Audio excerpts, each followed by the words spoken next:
আসসালামু আলাইকুম প্রিয় শিক্ষার্থীরা। তো আজকের আলোচনার বিষয় হচ্ছে design of structure 2 chapter number 4। তো চ্যাপ্টার নাম্বার 4 এর টপিক হচ্ছে আমাদের আরসিসি সিঁড়ি স্ল্যাব ডিজাইন।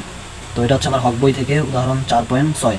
তো আমি এই চতুর্থ অধ্যায়ের গত একটা ভিডিও দেখিয়েছি, সেখানে ছিল হচ্ছে সিঁড়ি স্ল্যাবটি ডিজাইন করো। তো এই প্রশ্নের মধ্যে হচ্ছে আমাদের পুরুত্ব এবং লোহার পরিমাণ নির্ণয় করো। তোমাদের ফাইনাল পরীক্ষার মধ্যে কিন্তু এই চতুর্থ অধ্যায় থেকে একটা প্রশ্ন ইনশাআল্লাহ কমন বলবে।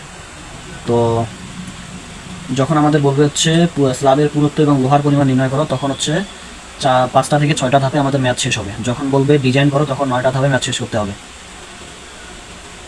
আর হচ্ছে তোমাদের ম্যাথ করার আগে অবশ্যই ধাপগুলো মুখস্থ করে নিতে হবে এবং সূত্রগুলো মনে রাখার চেষ্টা করতে হবে, নাহলে কিন্তু তোমরা ম্যাথ সম্পন্ন করতে পারো না বা আটকায় যাওয়া ম্যাথ করার সময়। কী বলছে, একটি আরসিসি সিঁড়ির প্রথম ফ্লাইটে 12 সেমি মাপের 12টি রাইজার আছে 12টা 15 সেমি মাপের এবং 30 সেমি মাপের 11টি ট্রেড আছে। নিচে তথ্যাদির সাহায্যে ওয়েস্ট স্ল্যাবের পুরুত্ব ও লোহার পরিমাণ নির্ণয় করতে বলছে। ওয়েস্ট স্ল্যাবের পুরুত্ব এবং লোহার পরিমাণ নির্ণয় করতে বলতেছে। তথ্যাদি দেওয়া আছে live load 600 KG, F prime C এর মান দেওয়া আছে, এফ এস এর মান দেওয়া আছে এবং এন এর মান দেওয়া আছে। তো আমি বলছি হচ্ছে লোহার পরিমাণ যখন বের করতে বলবে, তখন আমাদের 5টা বা 6টা ধাপে ম্যাথ শেষ করবো। প্রথম ধাপ হচ্ছে আমাদের ডিজাইন লোড নির্ণয় করা বা লোড নির্ণয় করা। তো লোড নির্ণয়ের মধ্যে আমাদের দুইটা জিনিস বিবেচনায় আসবে, একটা হচ্ছে নিজস্ব ওজন, একটা হচ্ছে লাইভ লোড। তো এখানে যদি আমাদের সিঁড়ির দৈর্ঘ্য দেওয়া নাই, তাহলে হচ্ছে আমরা দৈর্ঘ্যটাকে বের করে নিব। তাহলে স্প্যান দৈর্ঘ্য দেখো, স্প্যান দৈর্ঘ্য বের করার সময় আমাদের ট্রেডের মাপটা আগে দেখে নেব। ট্রেড কয়টা আছে? ট্রেড হচ্ছে আমার দেখো 11টা ট্রেড আছে। ট্রেড হচ্ছে 11টা ইন্টু, আর ট্রেডের মাপ হচ্ছে কত? 30 সেমি। তাহলে দেখো ট্রেড হচ্ছে আমার 11টা আছে, 11টা আর মাপ হচ্ছে 30 সেমি করে। তাহলে ওই 11-এর সাথে যদি আমি 30 গুণ দিই, তাহলে কি আমি স্প্যান দৈর্ঘ্যটা পাবো না? তাহলে স্প্যান দৈর্ঘ্য হচ্ছে কত? 11 × 30 330 সমান হচ্ছে কত? 3.30 মিটার। ওকে, আমি স্প্যান দৈর্ঘ্যটা মিটারে নিলাম। এখন মনে করি ওয়েস্ট স্ল্যাবের পুরুত্ব, এখানে কিন্তু ওয়েস্ট স্ল্যাবের পুরুত্ব দেওয়া নেই, ওই জন্য পুরুত্বটা ধরে নেওয়া হয়েছে। এস ইকুয়াল হচ্ছে 15 সেন্টিমিটার। এখন আমরা 1 মিটার যদি স্ট্রিপ বিবেচনা করি ওই সিঁড়িটাকে, তাহলে প্রথমত ওয়েস্ট স্ল্যাবের ওজন আমরা বের করব। ওয়েস্ট স্ল্যাবের ওজন বের করব। তো ওই ওজন নির্ণয় সূত্রটা হচ্ছে আমার S into √r² plus t² into 1 হচ্ছে আমাদের ওই 1 মিটারের জন্য, ইন্টু 24 ভাগ হচ্ছে টি। এস হচ্ছে আমার পুরুত্ব 15, আর r² আর হচ্ছে আমাদের এখানে রাইজারের উচ্চতা 15 সেমি, 15² প্লাস হচ্ছে টি হচ্ছে আমাদের কি ট্রেডের, টি হচ্ছে দেখো ট্রেডের প্রস্থ, ঠিক আছে? প্রস্থ কত আছে? টি হচ্ছে আমাদের ট্রেডের প্রস্থ হচ্ছে 30। তাহলে 30² ইন্টু 1 ইন্টু হচ্ছে 24 ভাগ হচ্ছে টি এর মান হচ্ছে 30। তাহলে এটা কত আসে? 402.5 কেজি পার বর্গমিটার। তাহলে আমি ওয়েস্ট স্ল্যাবের ওজনটা পাইলাম 402.5 কেজি পার বর্গমিটার, এটা 1 মিটারের জন্য পাইলাম।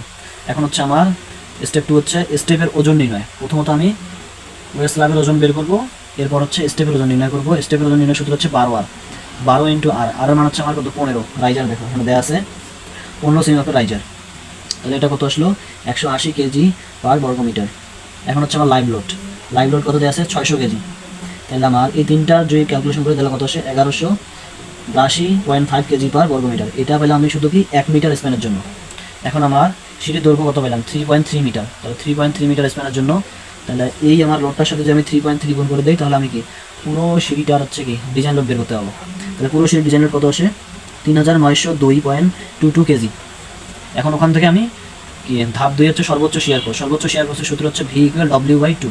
ডব্লিউ মানে এখানে কত পেলাম? তাহলে 3902.22 ভাগ হচ্ছে 2 সমান কত আসে?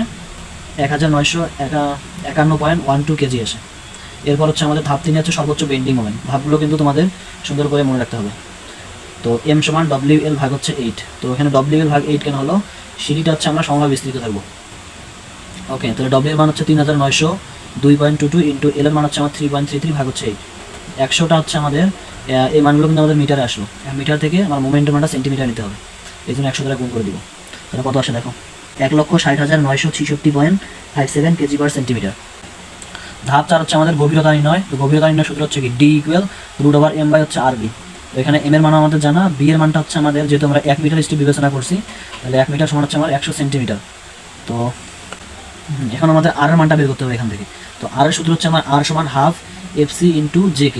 তো আমাদের FC এর মান দেয়া নাই, কিন্তু আমার F প্রাইম সি এর মান আছে 210 প্রশ্নের মধ্যে।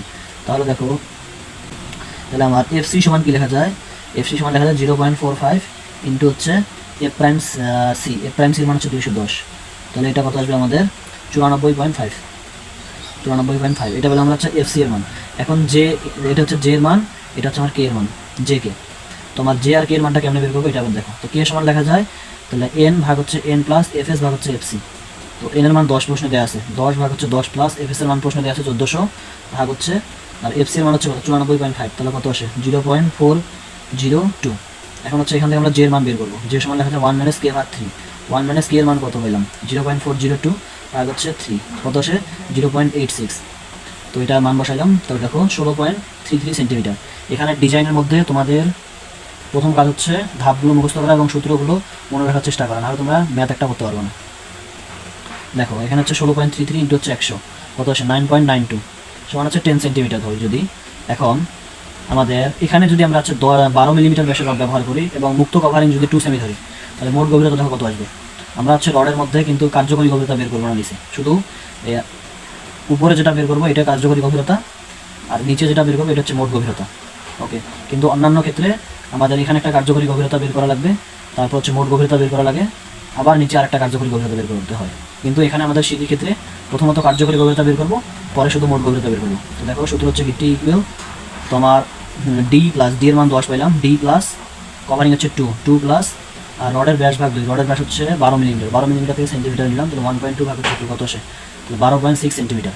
কিন্তু আমাদের ওখানে এস এর মান ধরছি পুরো তুলছি 15 সেন্টিমিটার, তো 15 সেন্টিমিটার থেকে আমার এই মোট গভীরতাটা কম আসলো। যদি 15 সেন্টিমিটার থেকে আমার এই স্ল্যাবের গভীরতাটা কম আসে তাহলে এই গভীরতাটা ঠিক আছে। ওকে, এখন হচ্ছে আমাদের টেনসাইল রিইনফোর্সমেন্টের ক্ষেত্রফল নির্ণয় করতে হবে। যেহেতু আমাদের প্রশ্ন বলছে হচ্ছে স্ল্যাবের পুরুত্ব ও লোহার পরিমাণ নির্ণয় করো, যেহেতু শুধু বলছে লোহার পরিমাণ, তাহলে আমাদের টেনসাইল রিইনফোর্সমেন্টও বের করতে হবে, টেম্পারেচার রিইনফোর্সমেন্টও বের করতে হবে। আমরা আগে টেনসাইল রিইনফোর্সমেন্টটা দেখবো, A S equal M by F S JD. তো এম এর মান আমরা পাইছি কত 1,60,966.57 ইন্টু এফ এস এর মান প্রশ্ন দেওয়া আছে 1400, জে এর মান আমরা বের করছি এখানে 0.86 ইন্টু ডি এর মান এখানে কত পেলাম আমরা 10 সেন্টিমিটার। তাহলে আবার আমরা যদি টেনসাইল রিইনফোর্সমেন্টে সাধারণত 12 মিলি রডার ব্যাস ব্যবহার করা হয়, তাহলে 12 মিলিমিটার রডার ব্যাস ব্যবহার করলে S equal π/4 into D square. তাহলে ডি এর মানটা দেখো এখানে যেহেতু 12 মিলিমিটার থেকে আমরা সেন্টিমিটার নিলাম, তাহলে 1.2, তাহলে কত আসে 1.13 বর্গ সেমি। এখন আমরা হচ্ছে একটা টেনসাইল রিইনফোর্সমেন্টের ক্ষেত্র পাইলাম, আর একটা কি পেলাম এই 12 মিলিমিটার ব্যাসের রড যে ব্যবহার করবো ওই রডটার ক্ষেত্রফল পেলাম। এখন আমরা এখান থেকে ব্যবধানটা বের করতে হবে, ব্যবধান বা spacing S equal B into small S ভাগ হচ্ছে ক্যাপিটাল এস। তাহলে বি এর মান হচ্ছে আমার 100 সেন্টিমিটার 1 মিটারের জন্য, ইন্টু হচ্ছে এই এস এর মান কত পেলাম স্মল এস এর মান 1.13 ভাগ হচ্ছে আমার ক্যাপিটাল এস এর মান কত পেলাম 13.36, তাহলে আমার আসে কত 8.45।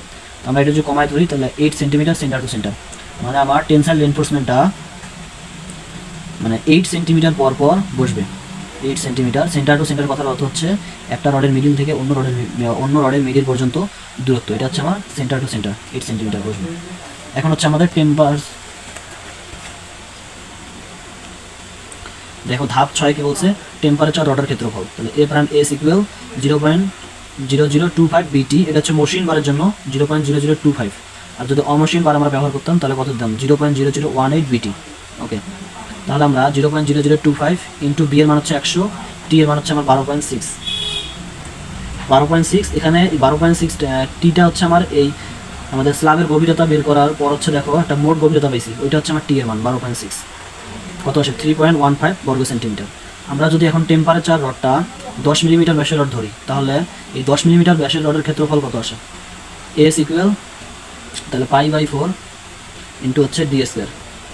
তো ডি এর মান হচ্ছে কত, তাহলে যেহেতু 10 মিলিমিটার তাহলে 1 স্কয়ার, কত সেটা 0.785 বর্গ সেন্টিমিটার। এখান থেকে যে আমরা টেম্পারেচার রডের যদি ব্যবধানটা বের করি বা স্পেসিং বের করি, তাহলে S equal B into S ভাগ হচ্ছে ক্যাপিটাল এস। বি এর মান হচ্ছে 100, এস এর মান কত পেলাম 0.785 ভাগ হচ্ছে ক্যাপিটাল এস এর মান 3.15, তাহলে কত সেটা 24.92, তাহলে 24 সেন্টিমিটার। তাহলে আমার এই টেম্পারেচার রডটা 24 সেন্টিমিটার পর পর বসবে। আর হচ্ছে কি আমার টেনসাইল রডটা কত পেলাম 8 সেন্টিমিটার পর পর বসবে। তো এই অধ্যায় থেকে তোমাদের দুইটা ম্যাথ দেখালাম, একটা হচ্ছে স্ল্যাব ডিজাইন করা, একটা হচ্ছে লোহার পরিমাণ নির্ণয় করা। এই দুইটা ম্যাথ থেকে ইনশাল্লাহ একটা ম্যাথ তোমাদের ফাইনাল পরীক্ষার মধ্যে আসবে।